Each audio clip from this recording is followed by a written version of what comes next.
반갑습니다. 오늘도 잘 지내신 줄 믿습니다. 오늘 공동체 성결기에 참여해 주셔서 대단히 감사합니다. 가족과 함께 하시는 분들 너무 고맙고, 목장 식구들과 함께 하시는 분들 축복합니다. 또 개인적으로 이제 참여해 주시는 분들에게도 너무너무 감사하게 생각을 합니다.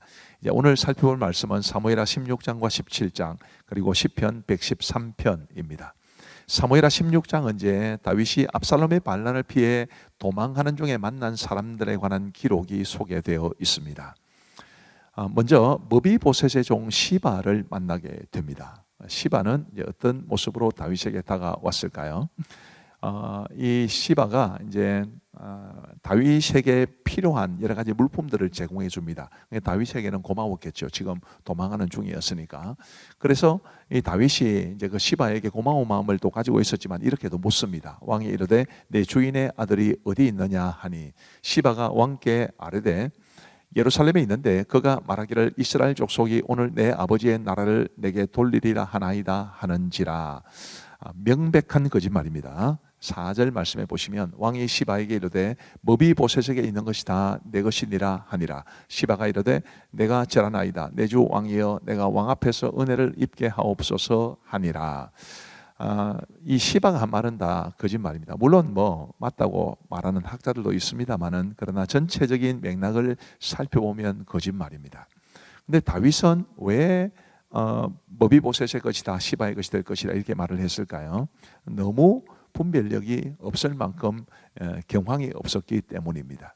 자, 우리가 이것을 통해서 배울 수 있는 것은 뭐냐면, 굉장히 우리의 마음이 안정되지 못했을 때는 중요한 결정을 안 하는 게 좋습니다. 다윗이 시바에게 머비보셋에 있는 모든 것이 다 내 것이다 라고 말을 한 것은 너무 섣부른, 분별력이 없고 경황도 없을 때 그렇게 말한 것은 나중에 아주 큰 그런 실수가 된다는 것을 기억하시고, 우리도 마음이 굉장히 힘들거나 혹은 뭐 너무 또 기분이 좋거나 이런 정상 안정되지 못한 상태에 있을 때는 중요한 결정을 안 하는 게 좋다, 그렇게 생각하시면 좋겠습니다. 그 다음에 또 사울의 친족 시므이가 이제 다윗을 저주하는 그런 모습을 보여주는데, 아비새가 시므이를 죽이게 해달라고 요청을 합니다. 다윗은 뭐라고 말을 했을까요? 11절에 보시면 또 다윗이 아비새와 모든 신하들에게 이르되 내 몸에서 난 아들도 내 생명을 해하려 하거든 하물며 이 베냐민 사람이랴. 여호와께서 그에게 명령하신 것이니 그가 저주하게 버려 두라. 혹시 여호와께서 나의 원통함을 감찰하시리니 오늘 그 저주 때문에 여호와께서 선으로 내게 갚아 주시리라 하고. 자, 다윗은 이 시므이라는 사람, 참 이 어리석은 사람이죠. 아무리 도피 중에 있었더라 하더라도 다윗에게는 시므이를 죽일 수 있는 힘이 충분히 있었습니다만은, 정말 뭐 아이들 하는 말로 겁도 없이 지금 그렇게 이야기한 것인데, 그러나 다윗은 그를 당장 죽이지 않는, 당장 복수하지 않는, 오히려 하나님의 선하심을, 하나님의 긍휼하심을 바라보면서 또 그를 용서해주는 그런 믿음의 모습도 보여주고 있습니다. 이런 점들은 확실히 우리가 또 배워야 될 모습이지요. 그리고 이제 아히도벨이 이 압살롬 편에 붙었지 않습니까? 아히도벨이 다윗을 죽이기 위해 계략을 제안하게 되는데, 그러나 이 압살롬은 이 아히도벨의 계략보다는 이제 후세의 계략을 선택하게 됩니다. 그다음 한번 보여주십시오. 이 사무엘하 17장에는 이제 아히도벨의 죽음으로 가는데, 바로 이 아히도벨의 죽음과 고일이 이제 연결되어 있습니다. 압살롬이 후세의 계략을 택하고 누구죠? 방금 내가 이야기했던 아이고 좀 힌트를 좀 아히도벨 컨닝을 좀 했습니다. 이 아히도벨의 계략을 선택하지 아니하고 후세의 계략을 택하게 됩니다. 그러자 이 아히도벨이 어떻게 하느냐 하면 23절에 아히도벨이 자기의 계략이 시행되지 못함을 보고 나귀의 안장을 지우고 일어나 고향으로 돌아가 자기 집에 이르러 집을 정리하고 스스로 목매어 죽음에 그가 조상의 묘에 장사되니라, 이렇게 말하고 있는데, 아히도벨은 굉장히 상황 판단이 뛰어난 모사다운 그런 사람이었습니다. 그래서 이게 지금 자신의 계략이 채택되지 않았기 때문에 분해서 자기를 했다, 그렇게 보기보다는 그런 압살롬의 반란이 실패할 것을 짐작한 것입니다. 그러면서 이제 압살롬 편에 붙었던 자기에게 화가 미치기 전에 이제 자기를 했다는 것인데, 사실은 이 아히도벨이 굉장히 불행한 인물입니다. 어떤 점에서 그러냐면 그가 원래 다윗의 모사였거든요. 밧세바의 할아버지입니다. 이제 아히도벨의 아들이 엘리암이고 엘리암의 아들이 엘리암의 딸이 밧세바거든요.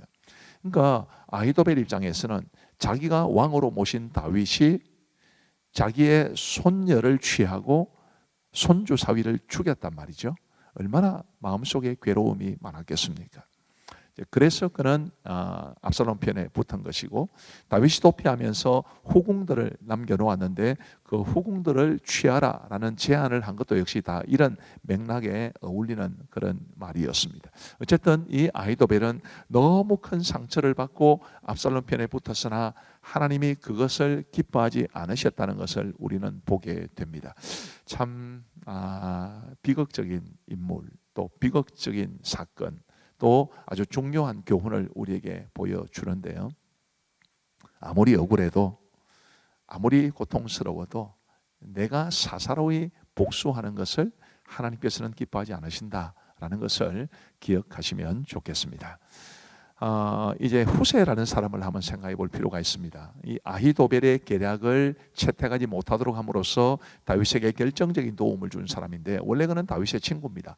그리고 다윗의 부탁으로 압살롬에게 거짓으로 투항하지요. 얼마나 그 마음이 괴로웠겠습니까? 와신상남이라는 말이 딱 어울리는 그런 상황인 것 같은데요. 그러나 그는 이 거짓으로 압살롬의 편에 서게 되고, 그리고 다윗을 위해 계략을 이제 제시함으로써 다윗이 아히도벨의 계략에 빠지지 않게 했다는 점에서 그는 굉장히 다윗에게 정말 비굴함을 안고서라도, 비굴함을 무릅쓰고라도 다윗을 위해 일했던 사람입니다. 아주 의미가 있고 충성스러운 사람이었으니까 우리도 이런 이 후세의 모습을 통해서 배울 수 있는 게 있으면 좋겠습니다. 자, 그리고 이제 마하나임에서 이 소비와 마길 그리고 바르실레를 만난 것에 대해 기록하고 있는데, 이제 그들이 뭘 가지고 왔느냐 하면 28절로부터 침상과 대야와 질그릇과 밀과 보리와 밀가루와 볶은 곡식과 콩과 팥과 볶은 녹두와 꿀과 버터와 양과 치즈를 가져다가 다윗과 그와 함께한 백성에게 먹게 하였으니 이는 그들 생각에 백성이 들에서 시장하고 고나고 목마르겠다 함이더라. 참 도피하는 중에 이런 이 바르실레를 비롯한 이 사람들이 가져온 이런 물품들은 얼마나 큰 위로가 되었을까 싶습니다. 어려울 때 도와주는 사람이 진짜 친구지요. 어려울 때 도움의 손길을 베풀어 주는 게 진짜 사랑입니다. 그것을 다윗은 바르실레를 통해서 경험을 했습니다. 우리도 어려움에 처한 사람들이 주위에 있는지 돌아보면 좋겠고, 우리 하나님의 마음으로, 하나님의 사랑으로 그런 사람들을 잘 도우며 살아갈 수 있게 되기를 바랍니다. 자, 이제 우리 하나님의 말씀을 보시겠습니다. 제16장. 다윗이 마루턱을 조금 지나니 무비보셋의 종 시바가 안장 지은 두 나귀에 떡 200개와 건포도 100송이와 여름과일 100개와 포도주 한 가죽 부대를 싣고 다윗을 맞는지라. 왕이 시바에게 이르되, 내가 무슨 뜻으로 이것을 가져왔느냐? 나귀는 왕의 가족들이 타게 하고 떡과 과일은 청년들이 먹게 하고 포도주는 들에서 피곤한 자들에게 마시게 하려 함이니이다. 내 주인의 아들이 어디 있느냐? 예루살렘에 있는데 그가 말하기를 이스라엘 족속이 오늘 내 아버지의 나라를 내게 돌리리라 하나이다. 무미보셋에게 있는 것이 다 내 것이니라. 내가 정하나이다. 내 주 왕이여, 내가 왕 앞에서 은혜를 입게 하옵소서. 다윗 왕이 바후림에 이름에 거기서 사울의 친족 한 사람이 나오니 게라의 아들이요 이름은 시므이라. 그가 나오면서 계속하여 저주하고 또 다윗과 다윗 왕의 모든 신하를 향하여 돌을 던지니 그때 모든 백성과 용사들은 다 왕의 좌우에 있었더라. 시므이가 저주하는 가운데 이와 같이 말하니라. 피를 흘린 자여, 사악한 자여, 가거라, 가거라. 사울의 족속의 모든 피를 여호와께서 내게로 돌리셨도다. 그를 이어서 내가 왕이 되었으나 여호와께서 나라를 내 아들 압살롬의 손에 넘기셨도다. 보라, 너는 피를 흘린 자이므로 화를 자초하였느니라 하는지라. 스루야의 아들 아비새가 왕께 여짜오되, 이 죽은 개가 어찌 내 주 왕을 저주하리까? 청하건대 내가 건너가서 그의 머리를 베게 하소서. 스루야의 아들들아, 내가 너희와 무슨 상관이 있느냐? 그가 저주하는 것은 여호와께서 그에게 다윗을 저주하라 하심이니 내가 어찌 그리하였느냐 할 자가 누구겠느냐? 또 다윗이 아비새와 모든 신하들에게 이르되 내 몸에서 난 아들도 내 생명을 해하려 하거든 하물며 이 베냐민 사람이랴. 여호와께서 그에게 명령하신 것이니 그가 저주하게 버려두라. 혹시 여호와께서 나의 원통함을 감찰하시리니 오늘 그 저주 때문에 여호와께서 손으로 내게 갚아주시리라. 다윗과 그의 추종자들이 길을 갈 때 시므이는 산비탈로 따라가면서 저주하고 그를 향하여 돌을 던지며 먼지를 날리더라. 왕과 그와 함께 있는 백성들이 다 피곤하여 한 곳에 이르러 거기서 쉬니라. 압살롬과 모든 이스라엘 백성들이 예루살렘에 이르고 아히도벨도 그와 함께 이른지라. 다윗의 친구 아렉 사람 후세가 압살롬에게 나갈 때에 그에게 말하기를 왕이여 만세! 왕이여 만세! 하니 압살롬이 후세에게 이르되 이것이 내가 친구를 후대하는 것이냐? 내가 어찌하여 내 친구와 함께 가지 아니하였느냐? 그렇지 아니하니이다. 내가 여호와와 이 백성 모든 이스라엘의 택한 자에게 속하여 그와 함께 있을 것이니이다. 또 내가 이제 누구를 섬기리이까? 그의 아들이 아니니까. 내가 전에 왕의 아버지를 섬긴 것 같이 왕을 섬기리이다. 압살롬이 아히도벨에게 이르되 너는 어떻게 행할 계략을 우리에게 가르치라. 왕의 아버지가 남겨두어 왕궁을 지키게 한 후궁들과 더불어 동침하소서. 그리하면 왕께서 왕의 아버지가 미워하는 바 됨을 온 이스라엘이 들으리니 왕과 함께 있는 모든 사람의 힘이 더욱 강하여지리이다. 이에 사람들이 압살롬을 위하여 옥상에 장막을 치니 압살롬이 온 이스라엘 무리의 눈앞에서 그 아버지의 후궁들과 더불어 동침하니라.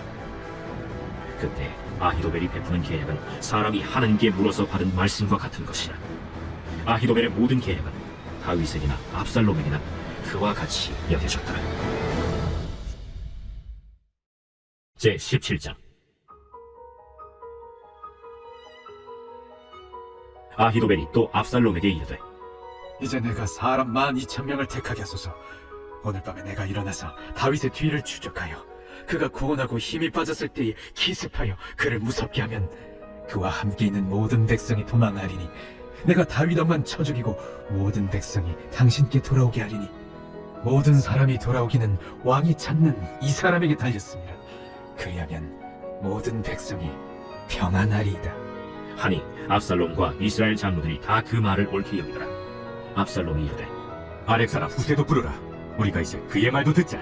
후세가 압살롬에게 이르매 압살롬이 그에게 말하여 이르되 아히도벨이 이러이러하게 말하니 우리가 그 말대로 행하랴. 그렇지 아니하거든 너는 말하라. 이번에는 아히도벨이 베푼 계략이 좋지 아니하니이다. 왕도 아시거니와 왕의 아버지와 그의 추종자들은 용사라. 그들은 들에 있는 곰이 새끼를 빼앗긴 것 같이 격분하였고 왕의 부친은 전쟁에 익숙한 사람인즉 백성과 함께 자지 아니하고 지금 그가 어느 불에나 어느 곳에 숨어 있으리니 혼부리 중에 몇이 먼저 엎드러지면 그 소문을 듣는 자가 말하기를 압살롬을 따르는 자 가운데에서 패함을 당하였다 할지라. 비록 그가 사자 같은 마음을 가진 용사의 아들일지라도 낙심하리니 이는 이스라엘 무리가 왕의 아버지는 영웅이요 그의 추종자들도 용사인 줄 알미니이다. 나는 이렇게 계략을 세웠나이다. 온 이스라엘을 단부터 브엘세바까지 바닷가의 많은 모래같이 당신께로 모으고 친히 전장에 나가시고 우리가 그 만날 만한 곳에서 그를 기습하기를 이슬이 땅에 내림같이 우리가 그의 위에 덮여 그와 그 함께 있는 모든 사람을 하나도 남겨두지 아니할 것이요. 또 만일 그가 어느 성에 들었으면 온 이스라엘이 밧줄을 가져다가 그 성을 강으로 끌어들여서 그곳에 작은 돌 하나도 보이지 아니하게 할 것이니이다. 압살롬과 온 이스라엘 사람들이 이르되 아렉 사람 후세의 계략은 아히도벨의 계략보다 낫다. 하니 이는 여호와께서 압살롬에게 화를 내리려 하사 아히도벨의 좋은 계략을 물리치라고 명령하셨습니다. 이에 후세가 사독과 아비아달 두 제사장에게 이르되 아히도벨이 압살롬과 이스라엘 장로들에게 이러이러하게 계략을 세웠고 나도 이러이러하게 계략을 세웠으니 이제 너희는 빨리 사람을 보내 다윗에게 전하기를 오늘 밤에 광야 나루트에서 자지 말고 아무쪼록 건너가서 소하라. 혹시 왕과 그를 따르는 모든 백성이 몰사할까 하노라. 그때 요나단과 아히마아스가 사람이 볼까 두려워하여 감히 성에 들어가지 못하고 엔로겔가에 머물고 어떤 여종은 그들에게 나와서 말하고 그들은 가서 다윗 왕에게 알리더니 한 청년이 그들을 보고 압살롬에게 알린지라. 그 두 사람이 빨리 달려서 바후림 어떤 사람의 집으로 들어가서 그의 뜰에 있는 우물 속으로 내려가니 그 집 여인이 덮을 것을 가져다가 우물 아귀를 덮고 지은 곡식을 그 위에 널매 전혀 알지 못하더라. 압살롬의 종들이 그 집에 와서 여인에게 묻되 아히마스와 요나단이 어디 있느냐? 그들이 시내를 건너가더라. 하니 그들이 찾아도 만나지 못하고 예루살렘으로 돌아가니라. 그들이 간 후에 두 사람이 우물에서 올라와서 다윗 왕에게 가서 다윗 왕에게 말하여 이르되 당신들은 일어나 빨리 물을 건너가소서. 아히도벨이 당신들을 해하려고 이러이러하게 계략을 세웠나이다.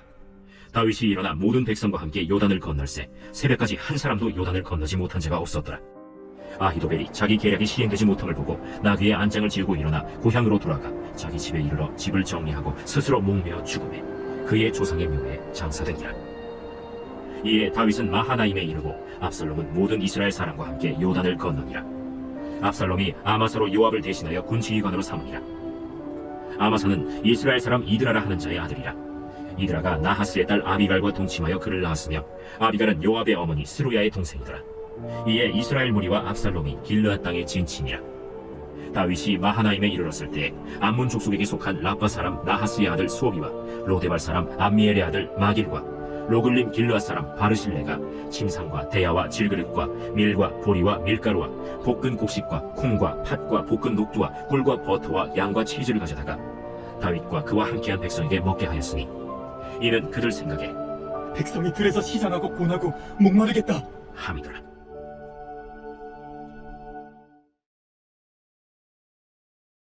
제 113편. 할렐루야. 여호와의 종들아 찬양하라. 여호와의 이름을 찬양하라. 이제부터 영원까지 여호와의 이름을 찬송할지로다. 해 돋는 데에서부터 해 지는 데에까지 여호와의 이름이 찬양을 받으시리로다. 여호와는 모든 나라보다 높으시며 그의 영광은 하늘보다 높으시도다. 여호와 우리 하나님과 같은 이가 누구리요? 높은 곳에 앉으셨으나 스스로 낮추사 천지를 살피시고 가난한 자를 먼지 더미에서 일으키시며 궁핍한 자를 거름 더미에서 들어세워 지도자들 곧 그의 백성의 지도자들과 함께 세우시며 또 임신하지 못하던 여자를 집에 살게 하사 자녀들을 즐겁게 하는 어머니가 되게 하시는도다. 할렐루야. 자, 이제 기도하고 마치겠습니다. 하나님 아버지 감사합니다. 오늘도 우리에게 공동체 성경 읽기를 통해서 하나님의 말씀을 읽고 듣고 보고 배울 수 있도록 도와주시니 감사합니다. 하나님 아버지, 우리 하나님의 말씀이 꿀과 송이 꿀보다도 달다고 했던 우리의 신앙의 선진들처럼 우리도 하나님의 말씀을 더 사랑하고 그 단맛을 풍성히 느끼며 살아갈 수 있도록 인도하여 주옵소서. 이 공동체의 성경 읽기가 하나님의 말씀을 달게 경험할 수 있는 좋은 기회가 되게 하시고 하나님의 은혜로운 선물이 되게 하여 주옵소서.